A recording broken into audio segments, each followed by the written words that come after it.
Hello everyone and welcome back to our channel. We hope you're doing well. Today we'll be talking about the worst movies of 2021. Our ranking will be solely based on reviews and film critics and user reviews. Let's begin. Number 7. The Marksman. The Marksman is an entirely watchable elderly person figuring film held together by great exhibitions by Liam Neeson and youthful Jacob Perez. Yet, it's eventually very little in excess of a sequential construction system of non-shocks. Additionally, it perplexes matters by creating the story in a dubious setting and afterward sort of timidly overlooking significant topics, so it's anything but a common activity film. Number 6. The Girl on the Train. The Girl on the Train is a Bollywood movie. In what was introduced as a yearning change of the Hollywood hit featuring Emily Blunt, The Girl on the Train stayed crazy and non-effective. Actress Parineeti Chopra made a decent attempt to play the person in question, a heavy drinker who gets trapped in a homicide case. Yet, the rush faded away much right off the bat in the film,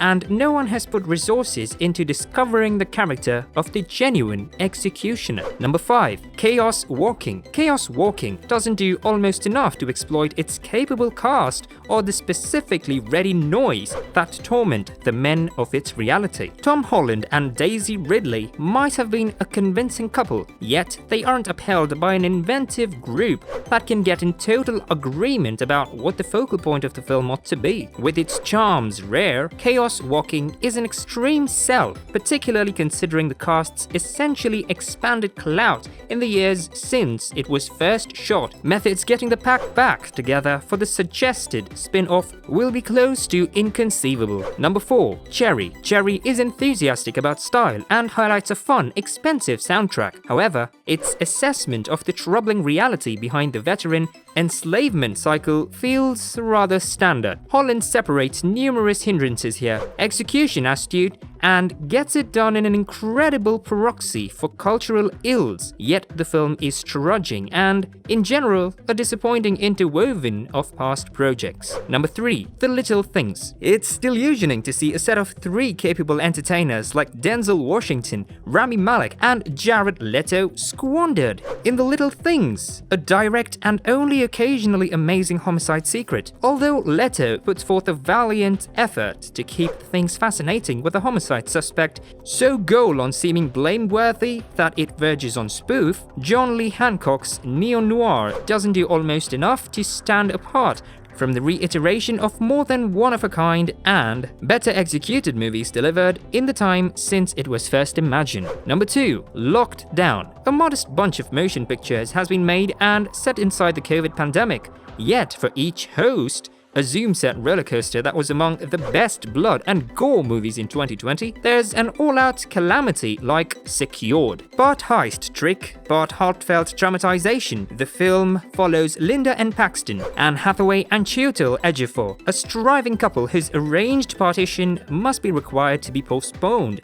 because of COVID-19 lockdown limitations in London. Staying together, they choose to design a daring gems heist that will make them moguls. Utilizing Paxton's conveyance driver work and Linda's admittance to the Harrods vaults, they'll take a precious stone worth more than $4 million and, in the wake of giving a large portion of the returns to the National Health Service, head out in a different direction. Number 1. Bliss. 10 years after his movie Another Earth turned into the discussion of Sundance, writer-chief Mike Cahill added another reality-bowing science fiction sentiment to his resume. Released in February 2021, Amazon's Euphoria stars Owen Wilson as a man who endures a breakdown when his marriage and occupation collapse, with hardly a pause in between. Greg, then, at that point gets sucked into a universe of amazing stimulants in the wake of falling in with a vagrant named Isabel, Salma Hayek, who nearly persuades him that the sport they're getting away to, where she's a virtuoso researcher running a recreation and the world issues have generally been tackled, is the one genuine reality. Those with the necessary tolerance will ultimately find that Greg has really become a destitute fanatic, or so it appears. Bliss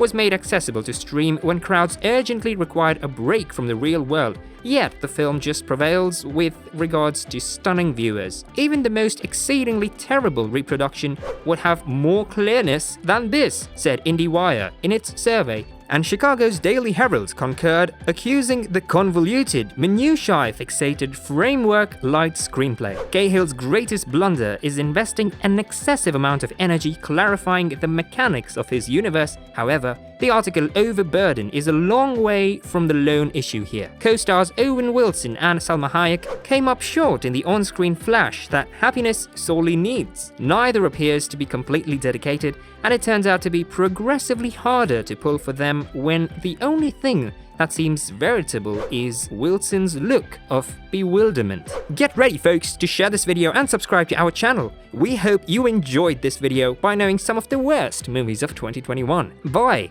and see you again in the next video.